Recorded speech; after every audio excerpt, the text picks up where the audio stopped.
the worst year for a lot of us for our mental as well as physical health. So joining us this morning is best-selling author, coach, and fitness expert, Lisa Goldenthal. Hello and welcome. I'm Lisa G, your host. You're at the top of your game, yet the game is changing faster than ever. Strategies that got you here aren't the ones that'll keep you here. The pressure is relentless and the fear of obsolescence looms large. That's why I'm here. Welcome to the new podcast series, Disrupted: How to Be Gritty and Unlock Performance. This is your chance where I sit down with today's top experts in business, mindset, wellness, and success to help you master disruption and thrive. Thanks for coming, and I'll see you soon.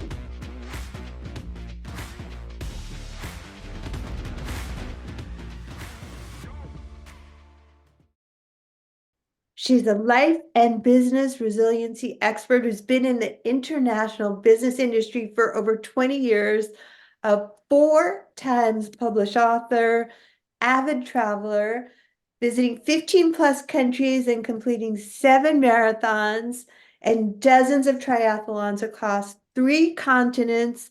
She's dedicated her life to assisting others to reduce their fear, go after their dreams. Her greatest passion is empowering people to reach their full potential. Welcome to the podcast, Nikki Green. Thanks so much for having me. Good to see you again, Lisa. Oh my gosh, it's so great to see you again after we met on the Thrive event. Let's jump into the topic. Nikki Green, how can we forget all the rules and make our own? Yeah, it's definitely my specialty. Probably why I had the good and best times in corporate life. When I got into my jobs, there was always these rules about, well, this is what you're supposed to do, and this is how you follow the rules. And then, we'll step you through things 1, 2, 3, and eventually, you'll be old and gray and you'll hate your job and you won't want to be here anymore. And I just said, this can't be right. This can't be right. And so I really started just bucking the trends all over the place. And I said, there has to be a different way. Especially I was working in Silicon Valley. There's like so much innovation there. So let's start with our jobs, with our careers, with the way we run businesses. And I really just started teaching myself and others to just make up your own way, find the right path for you, and challenge the status quo. Especially right now, it's a better time than ever to really just get out there, start pushing the limits, and see what you can accomplish. I agree. For me, there was such a silver lining in the pandemic. Well, everything had to change. It was dinosaur-like in some ways. So what are some specific ways that we can start bucking the rules and pivoting and changes since everything's changing? Yeah, what I'm seeing a lot, in entrepreneurship now is people just still doing cookie cutter. Like they're looking at what everybody else is doing and they're trying to replicate. And the thing is that the industry is really changing quickly, especially with AI and some of this technology coming in. So we have to really start being more innovative. And so really that means sitting with yourself and really finding that true North Star for you and your business, and even for your family life, and really just stop listening to all the I shoulds and this is the magic way, it's all going to come together. Do it your own way and do it just quickly and just jump into it. Don't let that fear hold you back from really taking that first step towards something amazing. I love that. So the authenticity is such a great key word and buzzword for us all to tap into going into yet another new year. So how do we harness the power of our uniqueness? Yeah, well, one of the ways I like to showcase people is, again, the thing that makes us different, the thing that makes us unique is the thing that's going to attract others to us. And it takes a bit of vulnerability. That's really where the fear comes in for a lot of people, is they don't really want to put themselves out there. Even extroverts like myself, sometimes we have that challenge of really being authentic because we're afraid of being judged. We're afraid of what people think. And what I've realized, especially as I've opened myself up more and more doing my own business, is that that's exactly the piece that resonates with people. That vulnerability, that true itself is where people go, oh man, yeah, I've had a similar experience like that. I've had that similar feeling. And if you can get out, I can get out too. If you were able to make a difference, I can go make a difference too. So I just love really trying to help people get that courage to show that vulnerability, show the true unique parts of their life, good, bad, and everything in between. And that will help you make actually bigger leaps in your life and your career. Well, that's such a good point, is that the authenticity and the things that aren't so clean and pretty are what attracts other people to you too. They're like, they went through that. I can relate to her. So, what is the fear that actually stops us from getting out there and sharing authentically? Like, you don't want to overshare and just like throw up all over people, but how do we find that fine balance to pick a story that can connect? Yeah. Well, and it's about finding a safe space as well. And, right now, okay, social media. Social media is not really a safe space, right? There's a lot of judgment. It's a very mixed crowd. You don't know who's coming to your doorstep. So I really, unless you know and you have trusted followers, social media is probably not a safe place to just be putting out some very serious stories. And that's why I've built, and many wonderful people in our group have built communities, really bringing people together to create that safe space to allow people to share and really setting ground rules about we're not here to judge. We're here to listen. We're here to care for each other. And we're here to help each other heal and go on to the next level. And so it's really making sure that you're with the right people. And those people in your life that if you tell them something quite serious and they judge you, it's going to shut you down almost twofold because you really wanted to connect with them.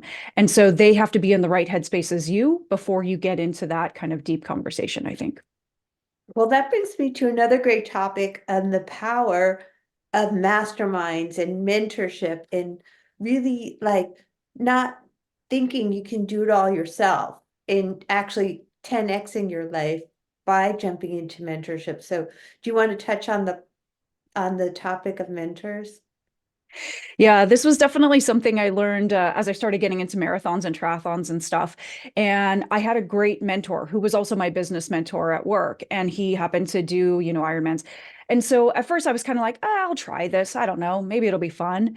And then I again realized the importance of that community. And so, I started meeting people that did crazier and crazier races, ultra marathons, triathlons, whatever was going on.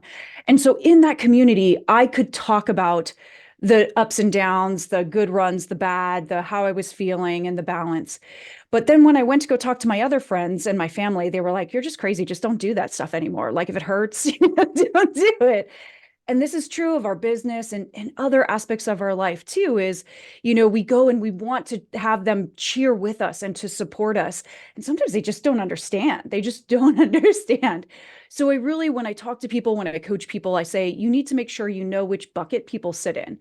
Is this a mentor? Is this someone who's been there before and can help you get there faster? Is it a coach? Is it someone who's going to tell me I'm out of position, yell at me, and tell me to get right back in line where I need to be? Or is this person a cheerleader? Are they kind of just on the sidelines watching what I'm doing? They're there for me. They don't really get it, but they're there to cheer me regardless. And so making sure you have people in all of those buckets makes that round out support community that you really need.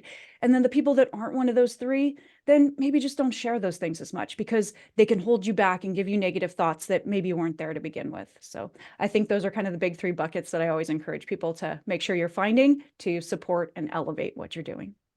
Well, that's such a great distinction. Well, we do all like cheerleaders. And then as an entrepreneur and athlete myself, people just don't get it. Like other people that are not in your masterminds, they're not your coach, and they're not your cheerleaders. They're just not going to get it. Like, why do you fell forward, pick yourself back up, go for it again? It really takes like-minded people.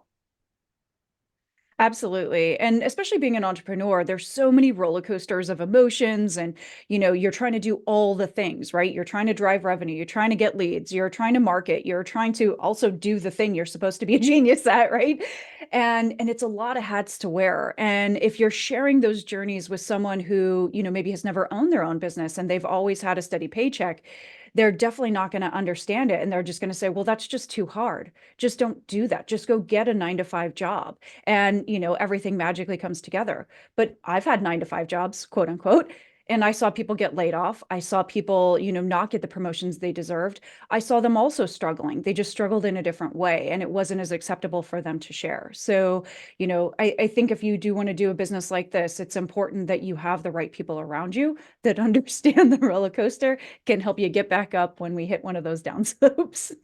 I agree. I've heard it said from Jack Canfield one time that you can get there faster with a master. And I absolutely always love that quote.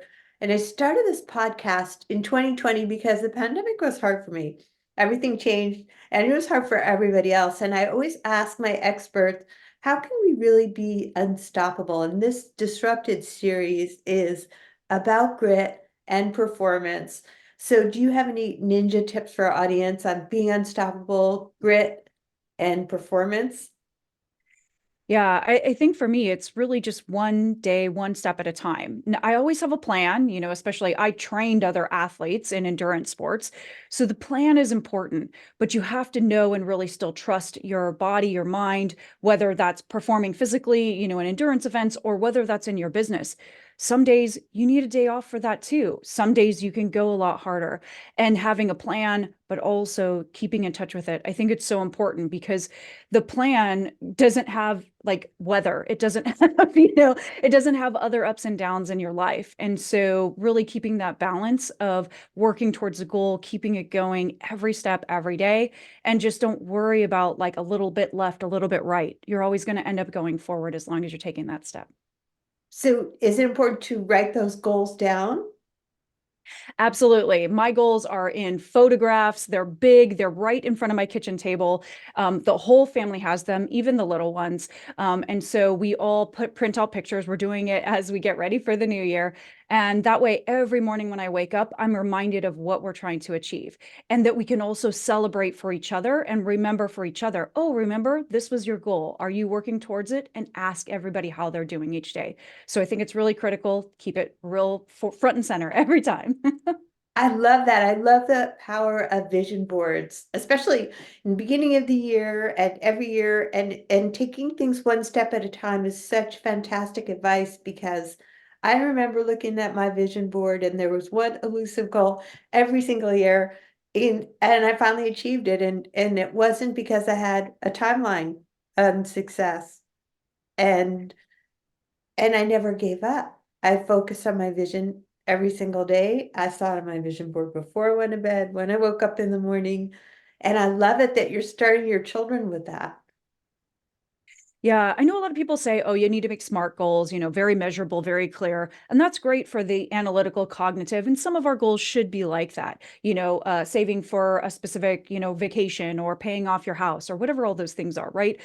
But I think that there's such value in having these more aspirational goals, these big dreams.